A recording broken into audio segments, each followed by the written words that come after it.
Hello students, आज हम पढ़ेंगे भारत का अपवाह तंत्र। इसमें हम ब्रह्मपुत्र नदी के अपवाह तंत्र के बारे में आज हम पढ़ेंगे।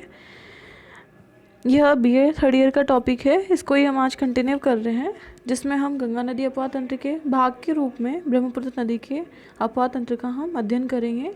क्योंकि ब्रह्मपुत्र नदी भी गंगा नदी अपवाह तंत्र का ही भाग है, क्योंकि आपस में आगे जाकर ये दोनों नदियाँ यानी गंगा और ब्रह्मपुत्र नदियाँ मिल जाती हैं और आपस में मिलने के बाद ही गंगा नदी अपना जल गिराती है, किसमें? बंगाल की खाड़ी में। इसीलिए हम इसको ब्रह्मपुत्र नदी तंत्र को गंगा नदी अपवाह तंत्र का ही भाग मानते हैं।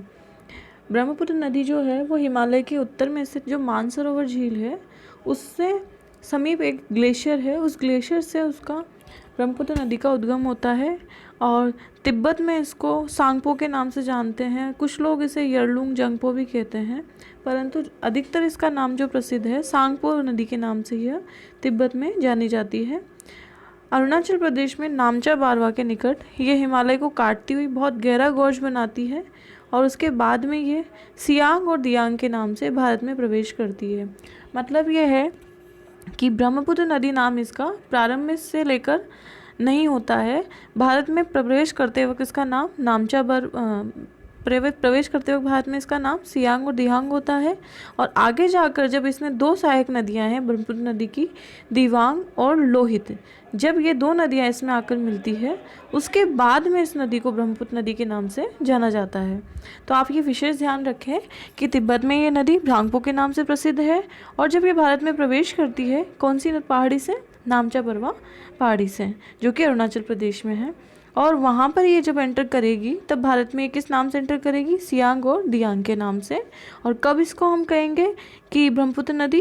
क्योंकि जब इसमें लोहित और दिवांग नदी, ये दोनों नदियाँ जब इसमें सहायक नदी के रूप में मिलती है तब हम इसको ब्रह्मपुत्र नदी के नाम से जानते हैं। इसके अलावा बूढ़ी दिहिंग, धनसिरी, कालांग इसकी प्रमुख सहायक नदियाँ हैं जो इसके बाएं तट में आकर मिलती है।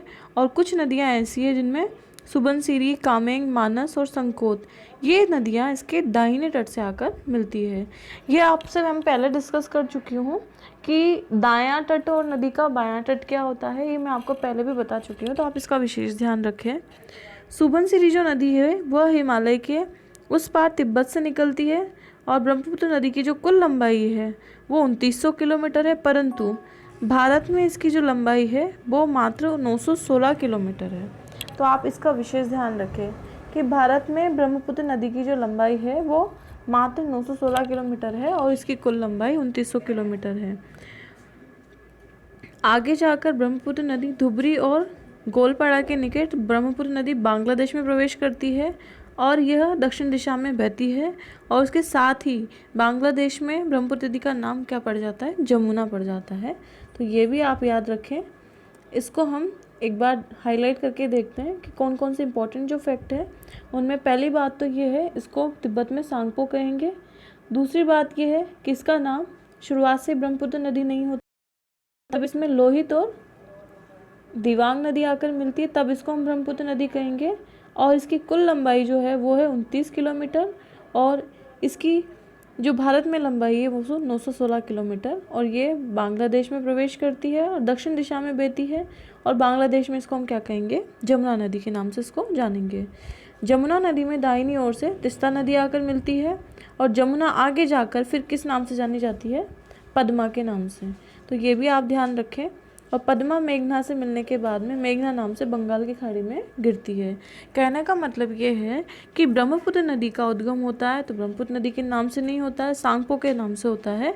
और ये जब ये नदी बंगाल की खाड़ी में जाकर गिरती है उस वक्त इस नदी का नाम मेघना होता है, यानी मेघना के नाम से ब्रह्मपुत्र नदी बंगाल की खाड़ी में अपना जल गिराती है।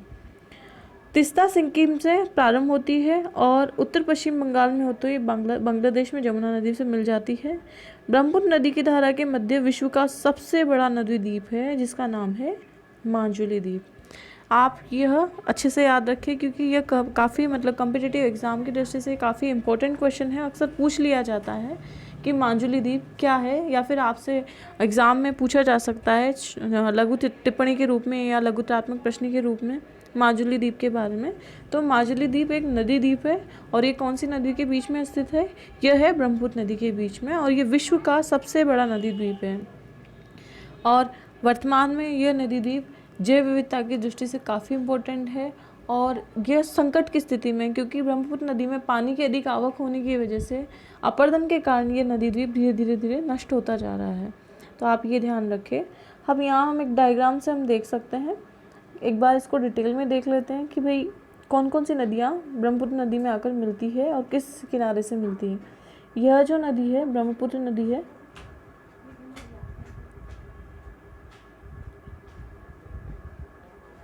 यानी कि यह नदी कहाँ से आई, तिब्बत से आई, तिब्बत से प्रवेश किया कहाँ से, नामचा बारवा पहाड़ी से, और उसके बाद में देखिए इसमें लोहित नदी और दिबांग नदी, ये दोनों जहाँ मिलती है तब ये यहाँ पर कहलाएगी ब्रह्मपुत्र नदी। और इसको प्रारंभ में ये थी दिबांग, प्रवेश करते वक्त तो हम इसको बोलेंगे, प्रवेश करते वक्त तो हम इसको भारत में प्रवेश करते वक्त इसको हम कहेंगे दिबांग नदी, और इसमें दो नदियाँ आकर मिलती है दिबांग और लोहित, तब इसको हम कहेंगे ब्रह्मपुत्र नदी। और इसका जो दायां किनारा है, दाएं किनारे में इसमें सुबनसिरी, कामेंग और मानस, संकोस और तिस्ता, ये नदियाँ इसमें दाएं किनारे से आकर मिलती है।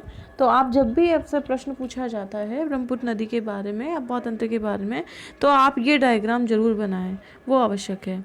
अब यहाँ इम्पोर्टेंट फैक्ट दूसरा ये है कि ब्रह्मपुत्र नदी तंत्र से जुड़ी कुछ भारत में, यानी कि उत्तरी पूर्वी भारत में बहुत सारी परियोजनाएं, नदी घाटी परियोजना, जिनके नाम आपको याद होने चाहिए। इनमें है रंगा नदी जल परियोजना, ये अरुणाचल प्रदेश में है। पापुम पाप जल नदी परियोजना, ये भी अरुणाचल प्रदेश में। डिंगरोक जल नदी परियोजना, ये भी अरुणाचल प्रदेश में है। पाकी जल परियोजना अरुणाचल प्रदेश में। लोहित जल विद्युत परियोजना अरुणाचल प्रदेश में। कामेंग, दमवे, ये दोनों परियोजनाएं भी अरुणाचल प्रदेश में है।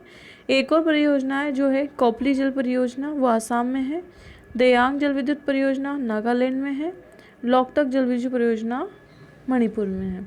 यहाँ आपने ये जिक्र किया है लोकतक जल परियोजना का, आप लोकतक जल परियोजना को याद रखें, क्योंकि लोकतक जो जल परियोजना है बहुत ही इम्पोर्टेंट फैक्ट है, क्योंकि लोकतक झील पे यहाँ पर एक मणिपुर में स्थित है।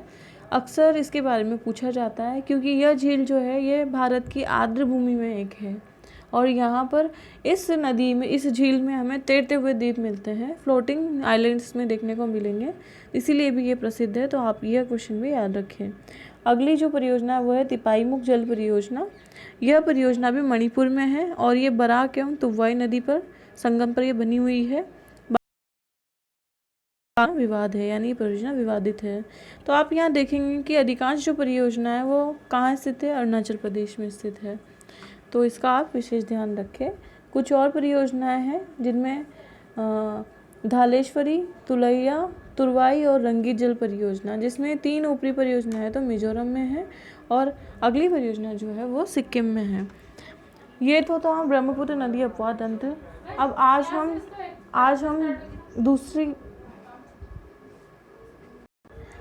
आज हमने गंगा नदी अपवाह तंत्र को कंप्लीट कर लिया है। अब जो अगला अपवाह तंत्र है भारत का, उसमें दूसरा भाग है प्रायद्वीपीय भारत का अपवाह तंत्र। कुल मिला के हम हिमालय अपवाह तंत्र को हम पढ़ चुके हैं।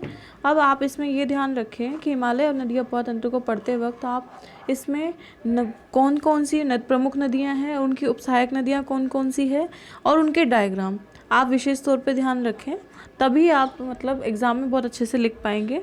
तो डायग्राम को ध्यान में रखते हुए पैरेलल चलते हुए आप इसका आंसर करें।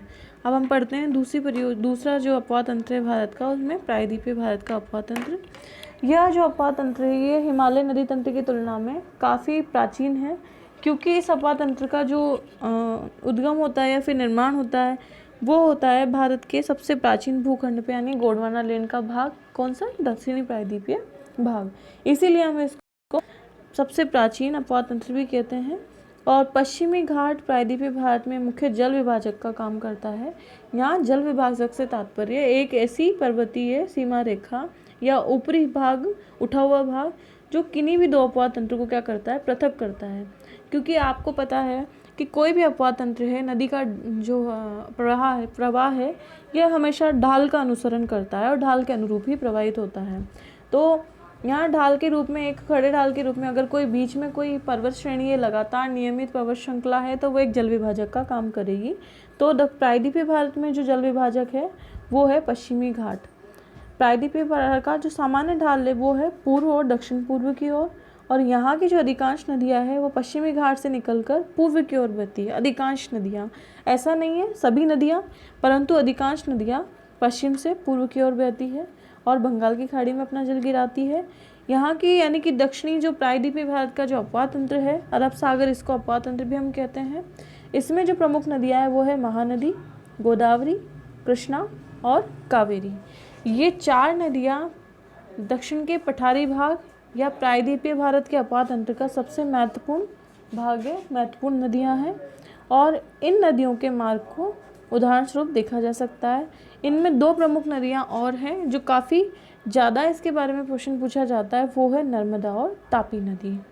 ये दोनों नदियाँ बहुत ही इम्पोर्टेंट है क्योंकि ये ऐसी नदियाँ हैं जो दोनों नदियाँ भ्रंश घाटी में होकर प्रवाहित होती है और साथ ही साथ ये डेल्टा ना बनाकर ये एस्चुरी बनाती है। हम बाद में इसको डिटेल में डिस्कस करेंगे कि डेल्टा और एस्चुरी दोनों में क्या अंतर है। तो ये नर्मदा और तापी नदियाँ, ये पहली बात तो अरब सागर में अपना जल गिराती है, यानी कि ढाल के विपरीत प्रवाहित हो रही है। और दूसरी बात ये कि ये भ्रंश घाटी में होकर प्रवाहित होती है, तो ये इसीलिए प्रसिद्ध है, अक्सर आपसे इनके बारे में पूछा जा सकता है। ये अपवाद है, एक तरीके से अपवाद स्वरूप ये अरब सागर में अपना जल गिराती है और भ्रंश घाटी में प्रवाहित होती है। यहाँ पर हम एक डायग्राम है जिसमें हम देखेंगे भारत की जो दक्षिणी प्रायद्वीपीय भारत है उसकी कौन कौन सी नदियाँ प्रमुख है। इनमें आप देखिए, हम यहाँ से शुरू करते हैं। जो प्रमुख नदियों में आप देखेंगे कि जो गोदावरी नदी है, ये गोदावरी नदी है प्रमुख, और दूसरी नदी है कृष्णा नदी प्रमुख, और तीसरी नदी है कावेरी नदी प्रमुख है। कृष्णा, कावेरी, गोदावरी। और एक और नदी है जो दक्षिणी भारत में है, वैगई नदी, और एक और है वो है महानदी। तो ये प्रमुख नदियाँ थी जिनका हम अध्ययन करेंगे, और इनमें इनकी सहायक जो नदियाँ हैं उनका भी हम डिटेल में डिस्कस करेंगे। और जो अपवाद स्वरूप मैंने 2 नदियाँ बताई थी वो है नर्मदा और तापी नदियाँ। ये भी प्रायद्वीपीय भारत का ही भाग है और साथ ही साथ ये अरब सागरीय अपवाद तंत्र का ही भाग है। इसमें 2 नदियाँ और है, साबरमती और माही नदी। साबरमती और माही नदी भी अरब सागरीय अपवाद तंत्र का ही भाग है क्योंकि ये दोनों नदियाँ भी अपना जल किस में गिराती है, अरब सागर में गिराती है। अब हम इनको एक एक करके डिटेल में डिस्कस करेंगे। जो पश्चिमी घाट है, पश्चिमी घाट में कई छोटे छोटे ढाल बने हुए हैं और इन ढाल की वजह से यहाँ पर जो नदियाँ निकलती है वो भी काफ़ी छोटी छोटी है और उनका ढाल तीव्र होने के कारण ये अपना जल अरब सागर में गिराती है। इनमें प्रायद्वीपीय भारत में अरब सागर में गिरने वाली जितनी भी नदियाँ हैं उनमें एस्चुरी का निर्माण करती है ज़्यादातर नदियाँ, और इन नदियों में 2 नदियाँ प्रमुख है, नर्मदा और तापी नदियाँ। और जबकि बंगाल की खाड़ी में जो नदियाँ गिरती है वो अधिकांश नदियाँ निर्माण करती है किसका, डेल्टा का। और डेल्टा को बनाने वाली जो प्रमुख बड़ी नदियाँ हैं उनमें से गोदावरी, कृष्णा और कावेरी डेल्टा प्रमुख है। अब यहाँ पर हम देखेंगे कि डेल्टा और एस्चुरी दोनों में क्या अंतर है। यहाँ डेल्टा की अगर हम बात करें तो जब नदी का जल सागर या झील में गिरता है तो वो अत्यधिक वेग में कमी इसमें आ जाती है क्योंकि इसमें अवसादों की मात्रा अधिक हो जाती है, ढाल निम्न हो जाता है, और इस कारण वेग में कमी के कारण ये जितने भी अवसाद होते हैं अपने साथ बहाकर लाए हुए उनको, मलबे को या अवसाद को निक्षेप करने लग जाती है, और निक्षेप वहाँ पर विशेष प्रकार के स्थल रूप के निर्माण होता है जो होता है त्रिभुजाकार। उसको हम कहते हैं, उस स्थल रूप को, डेल्टा। यानी कि नदियों का अपने मुहाने पर निक्षेप का जमा कर देना, उनका जमाव कर देना त्रिभुजाकार रूप में, उसको हम डेल्टा कहेंगे। डेल्टा कई प्रकार के आकार का हो सकता है, त्रिभुजाकार भी हो सकता है, पंजाकार भी हो सकता है, कई तरह के डेल्टा होते हैं, तो आप ये ध्यान रखें। अब एस्चुरी की अगर बात करें, एस्चुरी को हम ज्वार नदमुख भी कहते हैं। नदी के जल में तीव्र प्रवाह के कारण जब मुहाने पर साथ में लाए गए मलबों का निक्षेप नहीं होता है और नदी जल के साथ मलबा भी समुद्र में गिर जाता है तो नदी का मुहाना उथला होने के बजाय क्या हो जाता है, गहरा हो जाता है, और ऐसे गहरे मुहाने को ज्वार नदमुख कहते हैं। अब यहाँ पर हम इसको एक छोटे से डायग्राम से देख सकते हैं। मान लीजिए यह नदी है और यहाँ हम डायग्राम में देखेंगे ज्वार नदमुख में डिफरेंस। मान लीजिए यह कोई तट है, समुद्री तट, और इस समुद्री तट में